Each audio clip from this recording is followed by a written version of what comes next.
Olu lusasazo lweendaba zisiza ngqo kwikomkhulu le-SABC e-Auckland Park eRhawutini nazo siphala phambili. Indla kade bekuyona ibincane ingenafastela. Bahingxeka mefika izobavulela lo ekuseni wakhona kamagwinyane baba wakhona. Uyafika abantu sebethula basanyakazi sebequmba iziso.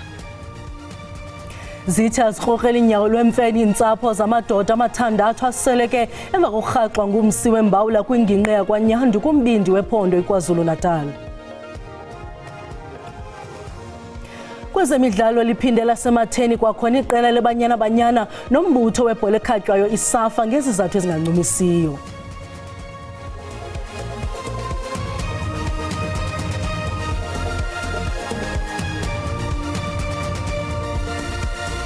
Molweni emakhaya, khongozolani uvimba wangokuhlwanje. Usekela mongameli welu Paul Mashatile uthi baza kuzivotela zonke inkqubo zohlahlo lwabiwo-mali ngaphandle kwenjongo ze-DA zokuzichasa. Mashatile ubekhokele iphulo eliphathelene nogqithiso lweenkonzo zokucocwa kwezixeko nedolophu eVelkom. Uthe kuza kubanjwa uthethathethwano ukwakha isizwe singcono. Ekhuthaza ucoceko ekwaqala nemingeni kokusingqongileyo okaMashatile uthe iphulo lokucoca likwanenjongo yokuvuselela umoya wokuphilisana eluntwini. Kambe ke uthe eli lilinge lokukhuthaza noomasipala ukuba bathi xhaxhe umgangatho wokugqithisa inkonzo. Usekela mongameli weli utyelele iziko le-helium gas ukuhlola inkqubela phambili kulo. Akalishiyanga ke neziko lokucoca amanzi elingasebenziyo xa kungoku ngenxa yombane. Lo gama uMashatile ugxininise ngothethathethwano lweli jikelele oluza kuqhubeka nanjengoko lungajolisi kumbutho othile wezopolitiko koko lunenjongo zokuphucula imo yentlalo yoluntu. National dialogue is for the people. We want to involve the people, as many as possible in the country. We'll be going out to different wards, engaging people, talking to them, because at the end of the day, we want to come from that dialogue and say, this is the kind of South Africa we want to continue to build together. Kananjalo uMashatile uyitekele phansi imibuzo emayela nelayisenisi yelotho kodwa uqaqambise ukuba iinkqubo zohlahlo lwabiwo-mali ziza kuxhaswa zonke. Lo gama bahlali belamkele eliphulo kodwa bamemelele ukunganqamki kogqithiso lweenkonzo nokuvulwa kwamathuba engqesho. We welcome the initiative by the Deputy President to actually start this cleaning initiative. But we also welcome that it will just not be a one-day event where we have people cleaning for one day and then after 2 weeks the places are just as they were before. Now, with that said, we would just like the President to approach the issues of young people in terms of unemployment because this is a pandemic in the country. Kambe ke iphondo laseFreystata linqwalile ukuba ngenene zikho ingxubakaxaka ekunikezelweni kweenkonzo yaye baza kuqinisekisa ukuba oko kuba yimbali yezolo. Ukanti ke izingqi zephulo lokucoca elilandelayo zilindeleke ukuba zivakale kumasipala uMbaxa waseMangaung. Umphathiswa wemicimbi yangaphandle nentsebenziswano uMnumzana Ronald Lamula uthi ibhanka zophuhliso kwihlabathi zinendima ebalulekileyo ekumele zidlale kwezophuhliso nokuxhasa amaphulo ngobambiswano noongxowankulu. Mnumzana Lamula bethetha kwinkomfa yesine yamazwe ngamazwe engokuxhaswa kwamaphulo amakhulu notyalo-mali eSeville eSpain. This is a moment in which we cannot expect increases in official development assistance. But there are ways to multiply the resources available. And one of the things that we have approved here in Sevilla is to triple the lending capacity of multilateral development banks. Lithuba elibalulekileyo eli nanjengoko umbutho wezizwe ezimanyeneyo ungukhala kule ntlanganiso kondlala isicwangciso sehlabathi sezophuhliso.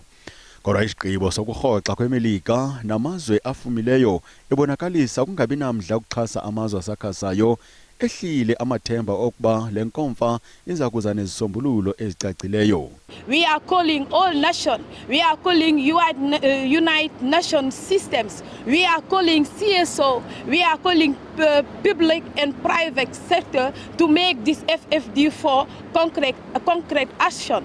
To think about community, to think about developing countries.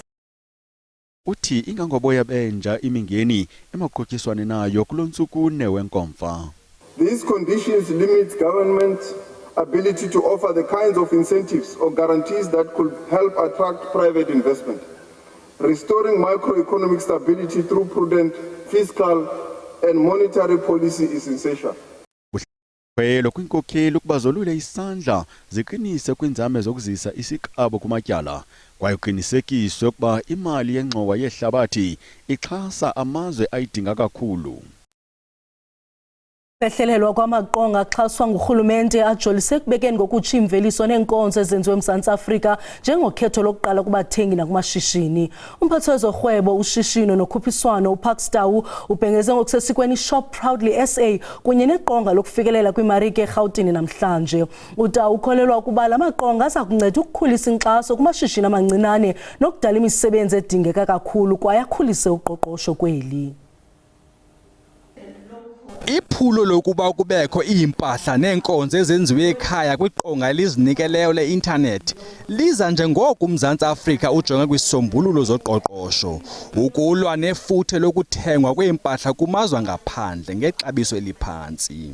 Esenza intetho ephambili umphathisa wezorhwebo, ushishino nokhuphiswano uthe iqonga lokufikelela kwimalike ngokukodwa liqonga amashishini anokulisebenzisa ukuthenga iimveliso neenkonzo ezininzi ezenziwe apha ekhaya. Transactional products and platforms. We must also create tools that facilitate inclusive and transformative procurement. The launch of the Market Access Platform or MEP represents a breakthrough in this regard. Ingqonyela ye-Proudly South Africa uStis Mashimbi uthi oku kukwajolise ekunciphiseni izinga eliphezulu lokungayiphambili kwamashishini asakhasayo kweli, nto leyo enokudityaniswa nobunzima bokufikelela kwimalike. And the delivery time, which is quite important, is from the moment the consumer buys, within 3 to 5 working days, we commit to deliver the product and ensure that the customer has the product. Ukanti amashishini asakhasayo akwamkele ukusungulwa kolusana kwaye akubona njengenzuzo. As entrepreneurs, one of our greatest challenges is access to market. If you ask any business owner, they will tell you access to market. And today, with the launch of this online store, I believe that Proudly South African is breaking barriers for businesses like mine and yours. Ukuza kuthi kangoku angaphaya kwamakhulu amathathu amashishini adwelise eqongeni anemveliso ezingaphaya kwewaka ezikhoyo.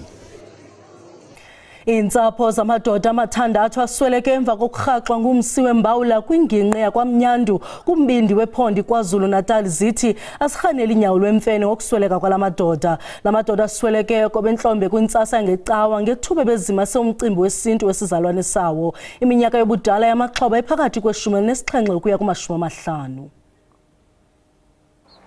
Isiphelo esinyembezana somcimbi wesintu obusindlekwe lusapho lakwaMagwenyane.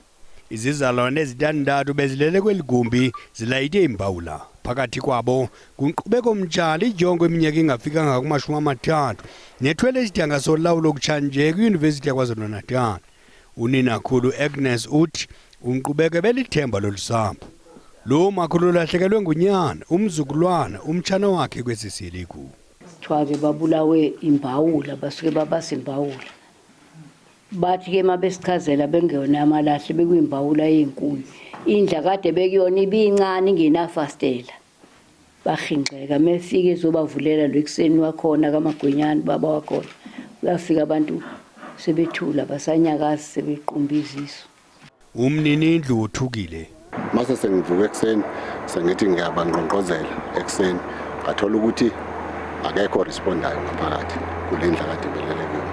Ngibona ukuthi mhlawumbe kusho badakwe kakhulu bese ngiyasiphusha isicaba ngenzela ukuthi ngibabone ukuthi kwenzekani. Mangithi ngiyafika ngathola ukuthi hayi angathi ba unconscious abanyakazi. Inkokheli zomthonyama ziceba ukukhweba imbizo kufundiswa abantu ngobungozi bomlilo. Okuzosilekelela ngoba vele izinto sezenzekile zinjena kufuna siligwinyele njena. Ngicabanga ukuthi kufanele sithola abaluleki abazosiluleka kahle ngemlilo nangamakhandlela ukuthi kufanele siwasebenzise kanjani. Amapolisa avule idocket lophando. Omathandathu amaxhoba aza kubekwa kobandayo ngempela veki.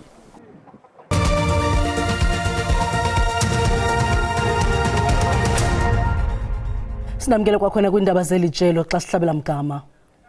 Usapho losana olunentsuku ezili-12 ubudala olufunyenwe ngamapolisa emva kokuxhwilwa kudederhu lwevenkile eBellville ngomgqibelo lubulele wonke umntu othe walubuyisela ekhaya lukhuselekile. Usana olusanda ukuzalwa lufunyenwe eTafelsige Mitchells Plain ngorhatyo lwangomvulo kulandela uphando lubanzi olubandakanya amapolisa ecandelo lobuntlola kwiphondo kunye ne-FCS. Inkosikazi eneminyaka engama-37 ubudala ibanjwe malunga nokuxhwilwa.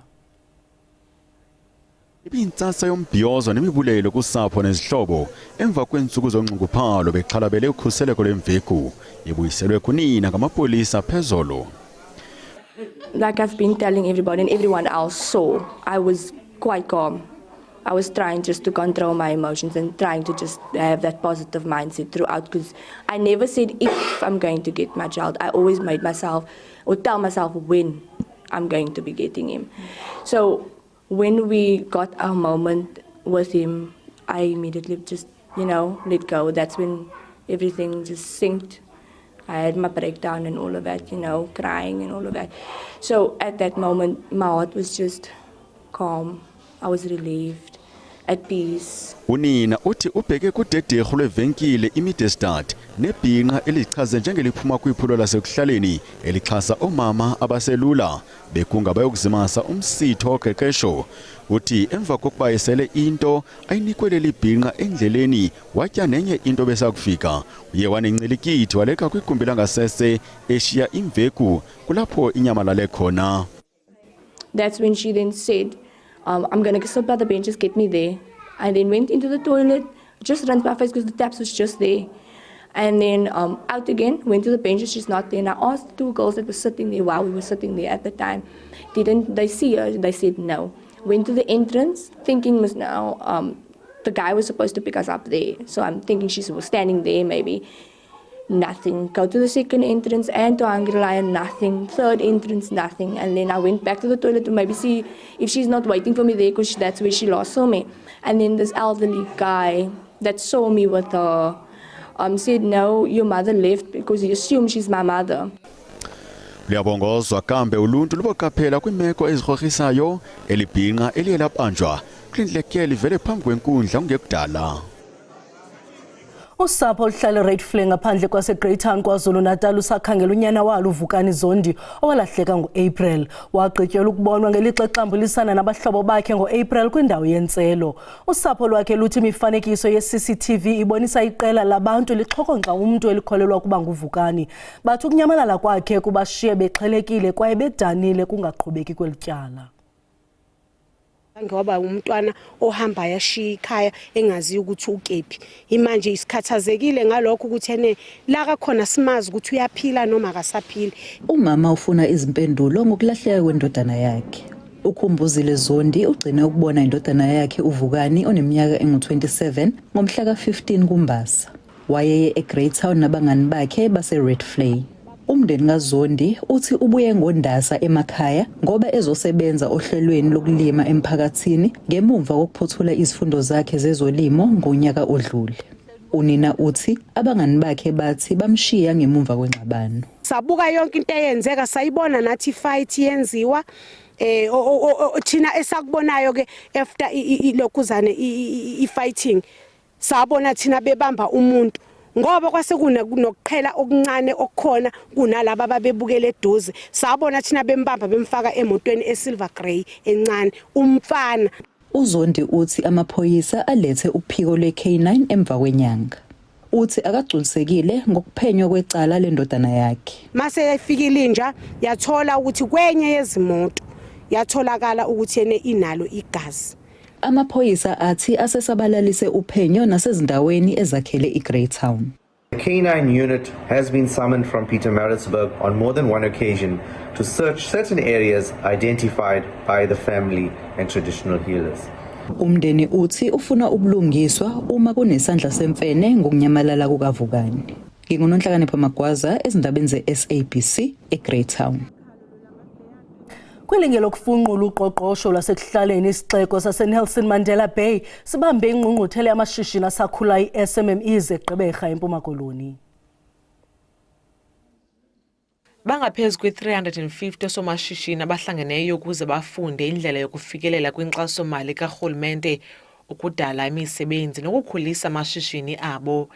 Iingcali zabenele ngeengcebiso zokufaka izicelo nkxaso-mali ngokuyimpumelelo ukunceda amashishini akhasayo ukuba aphumelele. Sincokolile ke namagosa okokuba mawakwazi ukuba afundise abantu okokuba zicelwa njani izinto ezi ukuze kungajiki izimali ziye kundlunkulu ngalo xesha, mazisebenze ngoba iingxaki zona zikhona. Ziyathembisa iinkcukacha-manani zalo masipala ezibonisa iqondo lamashishini abanikazi babo ingamanina. NgokweNelson Mandela Bay Business Chamber, 54% amashishini amancinci abhalisiweyo kunye namalungu ecandelo lezoshishino umele amashishini akhokhelwa ngamanina. Sizommamela uba ii-plans ze-city zithini. In fact, sinayo i-support evela kwi-metro, sinayo ne-provincial support, but I don't think we know i-extent yalo support. Funeka sizazi ii-programs abanazo, siyazi uba thina singabenefitha njani as abafazi apha kwi-metro. Uninzi lwabanini bamashishini amancinci banomdla wokusebenzisa amathuba akhoyo enkxaso-mali. Onothi luze kurhulumente luncedo lokuncedisa osamashishini malunga ngezakhono kunye nezidingo zebhizinesi, into ezifana ne-website. Nelson Mandela Bay ithi iza kuqhubeka nokuxhasa ii-SMMEs apha eGqeberha nanjengoko izezona zinokukhuthaza ukukhula koqoqosho nokudala amathuba emisebenzi. Kwiindaba ze-SABC, Ndungu Bhala Intulo eGqeberha. Iqukula leqela umkhonto wesizwe epalamente lithi lizintlaba zahlukane kangangokuba amanye amalungu epalamente abhalele umongameli weliqela umnumzana Jacob Zuma ememelela ukuguzulwa kombhexeso intloko epalamente walo uColin Makhubele. Amtyhola ngokuthatha izigqibo yedwa nezinye izigqibo ezingahambisaniyo nenkqubo yentando yesininzi. Umzekelo wezigqibo ezinjalo luluvo lwakhe kumba welizwe lakwaSirayeli. Nelibizwa December 16 ngaphakathi kwi-MKP nelikwakhona nakumalungu epalamente eliqela lityhola uMakhubele ngokuthatha isigqibo yedwa ekwaqhekeza phakathi igquguli lisepalamente. Kwincwadi ebhalwe ngamanye amalungu epalamente akwamtyhola uMakhubele ngokuba ngunobangela wokuba igqugula lingasebenzi kakuhle.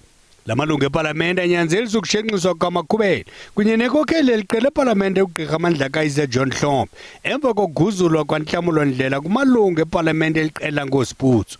Ugqirha Hlombe ukwabhalele umnumzana Zuma ekhalazela indlela aziphethe ngayo indlela noDuduzile Zuma zambudla isithi bangosiyayinyova bangahloniphi igunya lombhexesho entloko nenkokeli eliqela epalamente. Undlelo sisityethi se-MKP utyhola ngokubiza uMakhubele ngokuba ngumtshakazi kwezopolitiko okwangumafika izolo safuna ukuqeqeshwa kwezopolitiko. Kwezemidlalo zintsuku nje ezimbalwa emva kokuba iqela leBanyana Banyana labamba uqhankqalazo oluzolileyo linyevulela ukungahlawuli imivuzo ze kwabizwa iintlanganiso eziquphileyo ukuza nesisombululo. iBanyana Banyana nombutho webhola ekhatywayo kweli iSAFA ziphinde zasezindabeni ngezizathu ezimbi.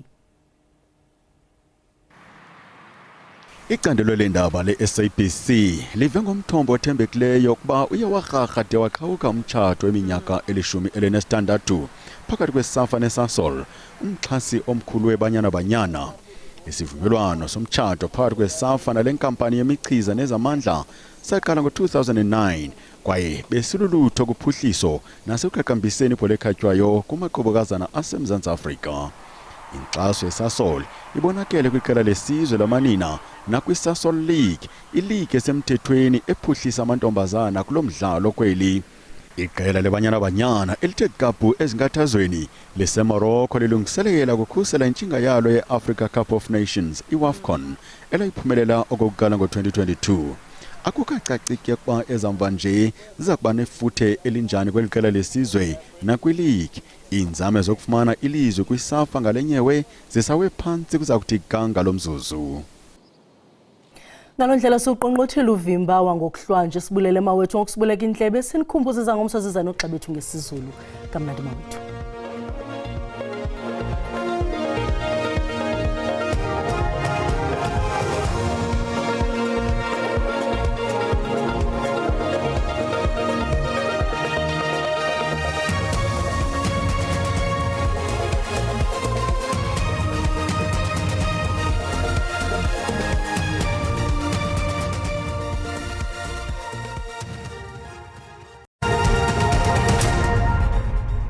mawahlangana amaFilipi Phumilanga basemva Vumandi nonkanyezini niphakele iqikelelo lwemozulu yangokuhlanje xa sijonga ke imvula nomoya ngokuhla ke Paul Kambukeli into kubana singalindela ingqele eqhaqhazelisa amazinyo ombukeli ezawusuka pha kwindawo eziko Kapa lodumo lithi rholele ngamafu ke pha kwindawo ezikumantla naphako Appleton kanti ke mbukeli xa sijonga komahike nopulukwane lithe rhwelele ngamafu kanti ke mbukeli sawujonga imvula nomoya ngomso ke Paul Kambukeli into kubana noko ngamathuba angephi emvula esingathi siwalindele kwindawo eziphako mntla kona langqele eqhaqhazelisa amazinyo inabile mbukeli kwindawo ezikumantla phako mangalisweni kananjalo ke mbukeli kwindawo eziphako Gqeberha namathuba nje angephi emvula zika 30% izibhaqo zenkungu zilindelekile ke mbukeli kwindawo ezikumazantsi phako Johannesburg kanti ke uSouth African Weather Service kube isilumkiso ngokuhlwa uba kaloku singalindela umoya obhudla ngamandla kwindawo eziphako Northern Cape niyabongozwa ababukeli into kubana noko nihlale njalo niqaphelile ngalo lonke ixesha noko ke kumanye amaphondo kubonakala ngathi noko mbukeli akukho nto ingako kananjalo ngomso ayaqhubeka okanye uyaqhubeka